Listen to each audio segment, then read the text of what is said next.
via e nell'affanno son caduto ed ho gridato al mondo intero che cercavo amore ma l'amore non c'è e stanco e solo sono rimasto qui. Muy buenos días. Pues quiero darle gracias a Dios por este día y por la oportunidad de estar con ustedes y vivir este momento de reflexión. Y para comenzar yo quisiera hacer una reflexión sobre el diablo y voy a dedicarle esta hora a hablar sobre el diablo, sobre Satanás, sobre el espíritu del mal, sobre las fuerzas del mal, sobre las fuerzas caídas. Le voy a pedir al Señor su palabra y voy a empezar por leer desde la carta segunda a Timoteo en el capítulo 2, versículo 14. Proceder para con los herejes. Estas cosas has de amonestar, poniendo a Dios por testigo. Huye de contiendas de palabras, porque de nada sirven sino para pervertir a los oyentes. Ponte en estado de comparecer delante de Dios como un ministro digno de su aprobación, que nada hace de que tenga motivo de avergonzarse y que sabe dispensar bien la palabra de la verdad.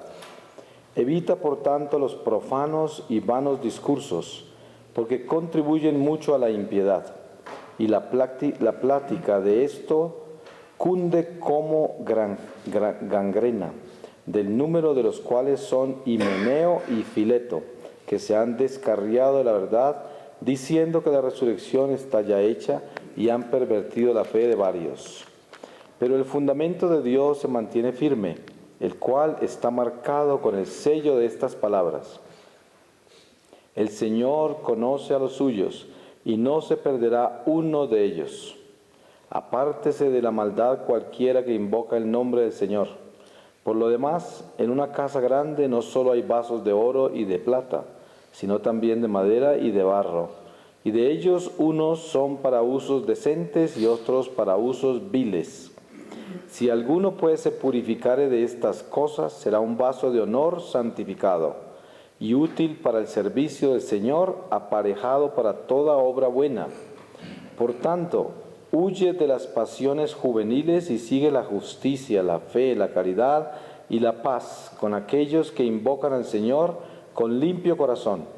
Las cuestiones necias y que nada contribuyen a la instrucción, evítalas, sabiendo que son un manantial de altercaciones. Al siervo de Dios no le conviene altercar, sino ser manso con todos, propio para instruir, sufrido, que reprenda con modesta dulzura a los que contradicen a la verdad, por si quizá Dios los trae a penitencia para que conozcan la verdad y se desenreden de los lazos del diablo que los tiene presos en su arbitrio. Mas has de saber esto, que en los días postreros sobrevendrán tiempos peligrosos. Levantaránse hombres amadores de sí mismos, codiciosos, altaneros, soberbios, blasfemos, desobedientes a sus padres, ingratos, fascinerosos, desnaturalizados, implacables, calumniadores, disolutos, fieros, inhumanos, traidores, protervos, hinchados y más amadores de deleites que de Dios, mostrando sí apariencia de piedad, pero renunciando a su espíritu. Apártate de los tales, porque de estos son los que se meten por las casas y cautivan a las mujercillas cargadas de pecados, arrastradas de varias pasiones, las cuales andan siempre aprendiendo y jamás arriban al conocimiento de la verdad.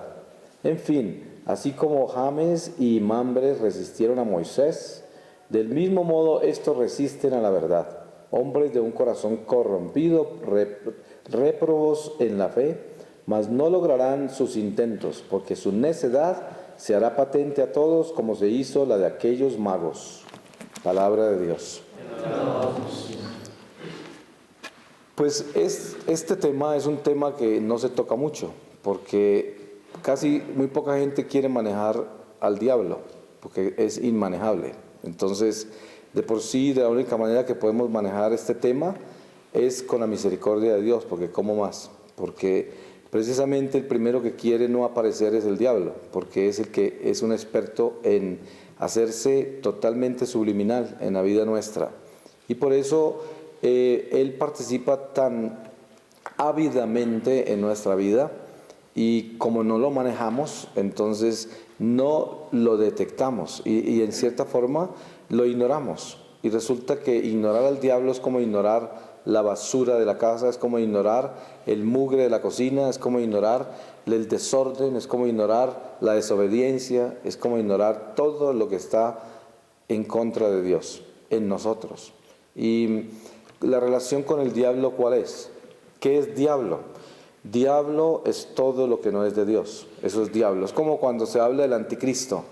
Ustedes saben que estamos viviendo unos tiempos donde proliferan las fábulas y toda clase de anuncios, y entre esos están pues estos anuncios milenarios de los últimos tiempos, etcétera, en los cuales hay cierto contenido apocalíptico, pero en su mayoría hay una explotación simplemente de noticias falsas para explotar a los incautos y explotar a los curiosos y a los desobedientes, porque eso es lo que es, como cuentos de viejas, como dice San Pablo.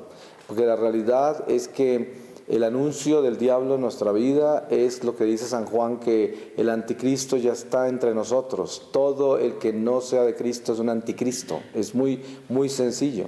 Todo el que está contra Cristo es un anticristo. ¿Y cuál es el anticristo? Nosotros hablamos del cuerpo místico de Jesús, el cuerpo místico del Señor, y que es nuestra iglesia y que es nuestra redención, que es esta salida del destierro, que es esa invitación a ser ciudadanos de la santa ciudad de luz de Jerusalén, del cielo. Y al mismo tiempo tenemos nosotros el espíritu, la naturaleza, el mundo, y el Señor nos explica con una claridad increíble que hemos sido liberados de la esclavitud, del mal, de la cual la humanidad entera estaba esclava desde la caída hasta la llegada de Jesús. Esclavos, no teníamos forma de salirnos de él, porque no teníamos el poder, porque no nos lo había dado Dios. Y por eso esa herencia no la habíamos recibido, porque ¿cuál es la herencia que recibimos en Jesucristo? La libertad. ¿Y la libertad de quién? ¿De qué? Pues del mal, porque ¿de qué más? Si a uno le dan libertades, ¿de qué? De una prisión, de una esclavitud, de cadenas. De lo contrario, ¿cómo estaba preso? ¿A qué estaba esclavizado? Entonces nos libró del mal. Y cuando nosotros vemos la caída del hombre, según nos lo revela Dios, nos damos cuenta que si la serpiente tentó a Adán y Eva, pues esa serpiente ya estaba caída. O sea, fue una caída antes de la nuestra, no caímos al mismo tiempo. Entonces, el diablo, que viene de todo un cuerpo, porque es un cuerpo entero, ese cuerpo entero que diríamos que es la mística de la oscuridad, que es un cuerpo, todo el que esté contra Dios es un anticristo y pertenece a ese cuerpo del diablo, pertenece a un espíritu que está formado de muchos miembros, de muchísimos. La humanidad entera que vive en el mal es parte del cuerpo del maligno, es el cuerpo del maligno. Entonces nosotros tenemos el cuerpo místico de Dios en Jesucristo y el cuerpo del diablo, que es